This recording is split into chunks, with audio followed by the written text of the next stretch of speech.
আমি যদি এখন বিএনপির কাছে যাই তাহলে আমার শেষ। আমি যদি এখন জামাতের কাছে যাই তাহলে তো আমি একদমই শেষ। আমি সবসময় চেষ্টা করেছি, অথচ অদ্ভুত ব্যাপার যে আমাকে কিন্তু সবসময় কিন্তু ট্যাগ লাগিয়ে দেওয়া হয়েছে।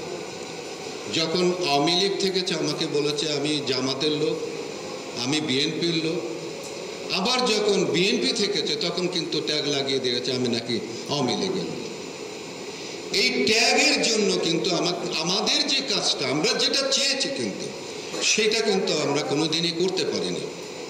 এবং গত 15 বছর যে ফ্যাসিস্ট সরকার যে কাজটি করেছে ওই ডরে কিন্তু আমি কোনো রাজনীতিক সরকারের লোক ছাড়া কোনো রাজনীতিক নেতার কাছে কিন্তু আমি যেতে পারিনি।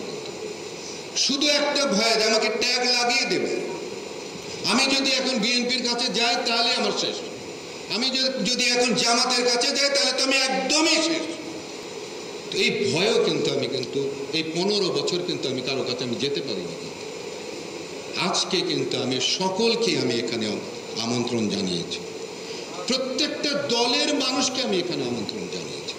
তার কারণ হলো যেটি বললাম যে আমি ইন্টারন্যাশনালি আমি যেটি শিখেছি সেটি হলো যে সরকার এবং বিরোধী দল রাজনীতিকবৃন্দ তাদের ইচ্ছা যদি না হয় আমি যতই চাই না কেন এটি কিন্তু পূরণ হবে না।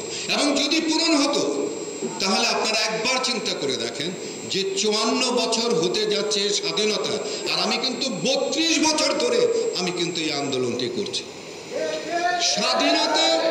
স্বাধীনতা অর্জন করার জন্য আমরা মাত্র বোধহয় 24 বছর আমরা পাকিস্তানের আন্ডারে ছিলাম, কিন্তু 24 বছরে দেশ স্বাধীন হয়েছে।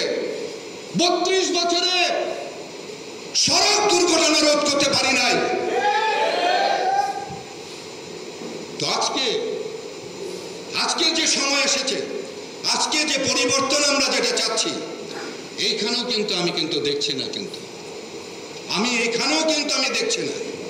আমাদের যিনি সড়কের জন্য যিনি উপদেষ্টা হয়েছেন তার কোন রকমের কার্যক্রম কিন্তু আমি এই সেক্টরে আমি দেখছি না, এটাকে গুরুত্বই দেওয়া হচ্ছে না। এই মানুষগুলো যে সড়কে মারা যাচ্ছে আমি বুঝি, আপনারা দেখেছেন নিশ্চয়, আমার এই কান্না দেখে আপনাদের চোখে পানি এসেছে। আমি বুঝি একটি মানুষ, একটি আপনজন বুকের মাঝ থেকে যখন চলে যায়, আপনারা যারা রাষ্ট্র চালান তারা কোনোদিন ফিল করবেন না।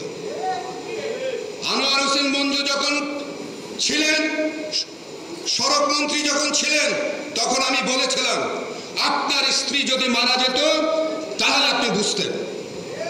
আমি আজকেও কিন্তু বলতে চাই, যে সমস্ত উপদেষ্টারা আছেন, যারা রাষ্ট্র পরিচালনা করছেন, যারা রাজনীতিবিদ, তাদের উদ্দেশ্যে আমি বলতে চাই আপনাদের যদি আমার এই অবস্থা হতো আপনারা নিশ্চয়ই কিন্তু মন প্রাণ দিয়ে কিন্তু উপলব্ধি করতে পারতেন।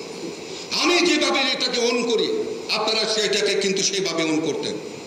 তা আমি আজকে এই জায়গায় একত্রিত করেছি আপনাদের কাছে আমি আবারও বলতে চাই, আমি কিন্তু সেই কথাটি বলতে চাই যেটি আমি শিখেছি, যে আসুন, এখনো সময় আছে। এখনো আমাদের মানুষগুলো কিন্তু এই এত কিছুর পরেও কিন্তু এখনো কিন্তু সড়ক দুর্ঘটনা কিন্তু মৃত্যুর হার কিন্তু বেড়ে যাচ্ছে। কিন্তু এই 3 মাস 3.5 মাসে কিন্তু আমরা কিন্তু এটাকে কিন্তু কমাতে পারিনি, কারণ এখানে কোনো কাজ হচ্ছে না। যেভাবে কাজ করা দরকার ছিল সেভাবে কাজ হচ্ছে না, সে নিয়ম এখানে পালিত হচ্ছে না। তা আমি আজকে আপনাদের কাছে চাই, আন্তরিকতার সঙ্গে চাই, শুধু মুখে এখানে কথা বলে যাবেন না, অন্তর থেকে বলতে হবে, অন্তর থেকে বলবেন, অন্তর থেকে কাজ করবেন, দেশের জন্য, দেশের মানুষের জন্য, ইলিয়াস কাঞ্চনের জন্য না। আমি আমার জন্য চাই না, আমি চাই এই সড়কের মানুষের মৃত্যুর হাত থেকে, পঙ্গুত্বের হাত থেকে মানুষগুলোকে আমি বাঁচাতে চাই। আপনারা সহযোগী হন আমার।